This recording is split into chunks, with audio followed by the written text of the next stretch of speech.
Happy Monday and welcome to your Feel Good Breakfast Show at the start of a brand new week. And of course, at this time of a Monday, we start talking relationships. And we know that over the past centuries, as social issues gain more prominence and activism in public discourse, the more accepting of them society has become. But if you're part of a non-traditional relationship, you may find yourself having to deal with hurdles and misconceptions that other normative relationships don't have to. Exactly. So we're asking the question this morning, are you in a non-traditional relationship? And how do you and your partner navigate this in today's society? Our relationship expert, Dr. Eve, is back and she's here to tackle this with us. So if you have any questions or comment, please do feel free to call us on 083 913 3728. Welcome, Dr. Eve. Yeah, so looking happy amazing. to be back. From Thank holiday. you. I know.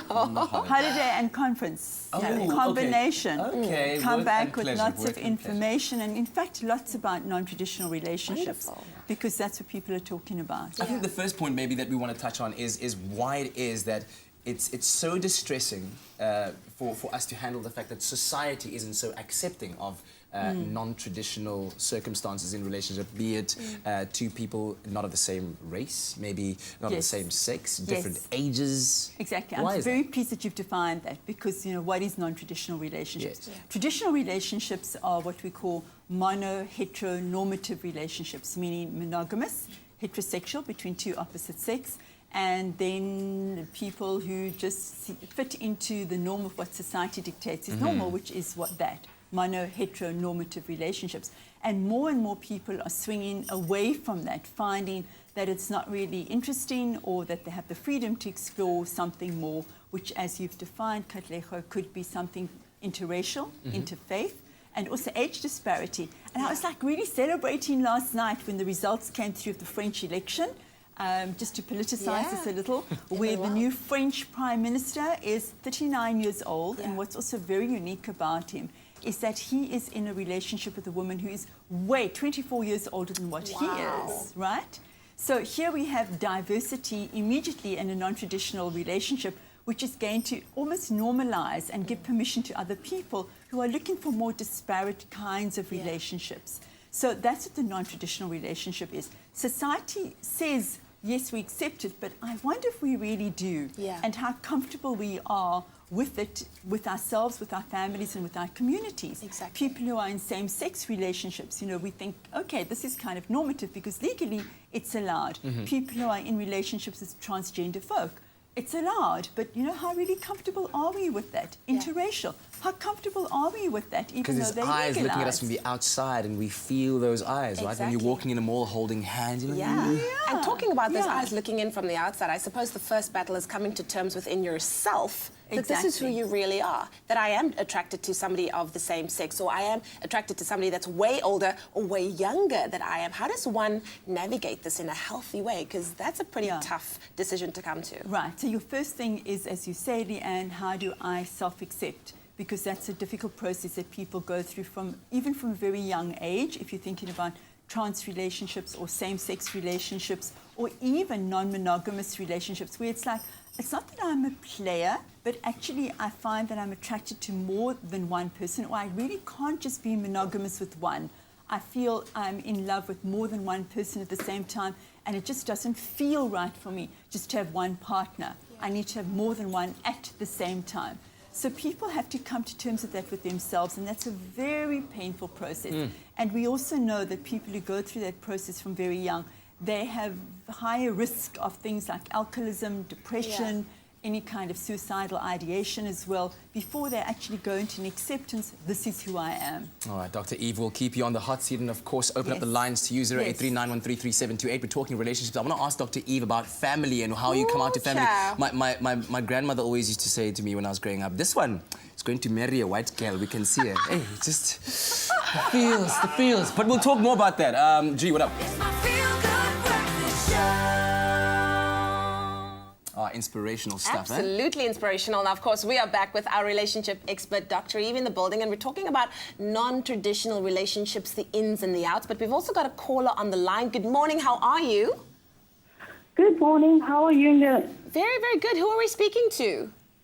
It's anonymous. It's anonymous. Anonymous. You want to stay anonymous? Not a problem, anonymous. What is your question or comment for Dr. Eve this morning? Well, I'm married for 14 years. My husband's much older. and we are different race color, and we have a fantastic relationship. Okay. Wow. That's wonderful. What is the age difference between the two of you, Anonymous? 14 years. Oh, there's 14 years between. So who's the older one? He is. He's older. You know, I think that's almost acceptable, though, that the guy's older.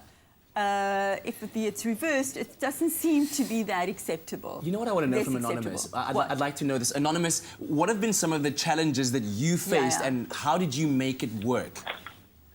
Well, we've got a lot of, our lives are very similar, and we sort of help each other along in whatever way we possibly can. We respect each other, and, you know, we little issues come up, we are able to talk about it as adults.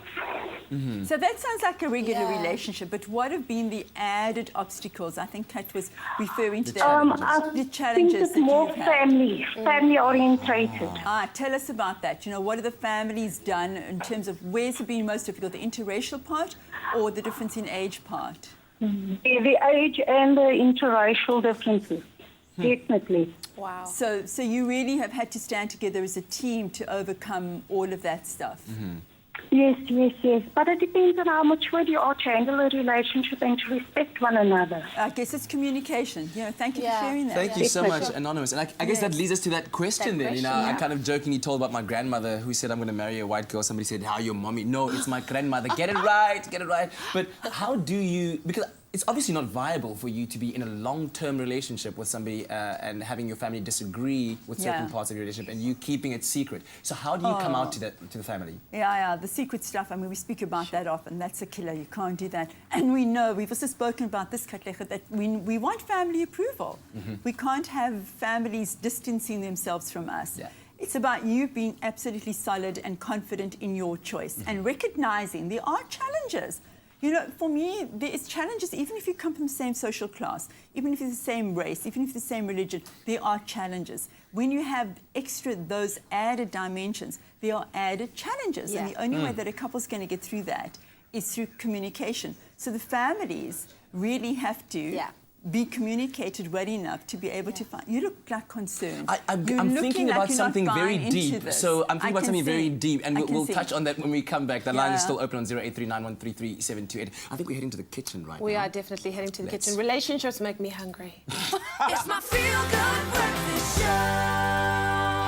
Welcome back to your Feel Good Breakfast Show. It's Expresso right here on SABC3. Our relationship expert, Dr. Eve, is in the house. We want you to give us a call, 0839133728, if you have any questions. But first, Kat, what was that thing that was on your mind? What I was wondering about is, Dr. Eve, when coming out to the family, and Yeah. especially having families that are very staunch about their culture, and perhaps having a father who says, but how can you disrespect our culture by bringing in this person, you know, from whichever culture that may come from. How do you address that, knowing that you love this person and you potentially want to spend the rest of your life with them?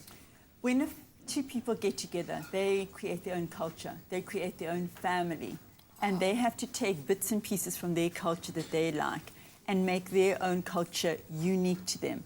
There also has to be a reassurance to the family that we are not dishonoring your culture, that if there are bits and pieces of that culture that we like, we will be taking them in. But you can't have a new family if you're still very attached to your old family. That's one of the first rules of new relationships. You have to cut the cord, but you will automatically take on traditions that work for you. And then when you are raising children, because that's, I think, also a big thing, you know, more, the continuation of your species, of your generation, of the family name, they want to know that you're still going to maintain some traditions. And they're going to try from top down to enforce that there will be things like circumcision, or there are going to be certain rituals that you're going to conduct. The acceptance that they have to go through is that you are your own adult, unique family, and they have to respect that you will take on traditions that you want, and you will raise your family in your own way. And you know what the secret is to parents who are concerned about that? You find most of the time that the next generation will take on a lot of those values. They will take on a lot of those traditions. That's powerful stuff. We've got Pauline on the line now. Pauline's got some words of inspiration for us. Pauline, apparently you've been in a 20-year, very successful interracial relationship. Is that correct? Yes, hi there, Good Leanne. morning. So yeah, as I said, when my husband and I, who's now been married for 20 years, actually started dating, I went to meet his mother and she loved me immediately. But then a week or two passed and she found out my father's actually called her. And then she turned on me.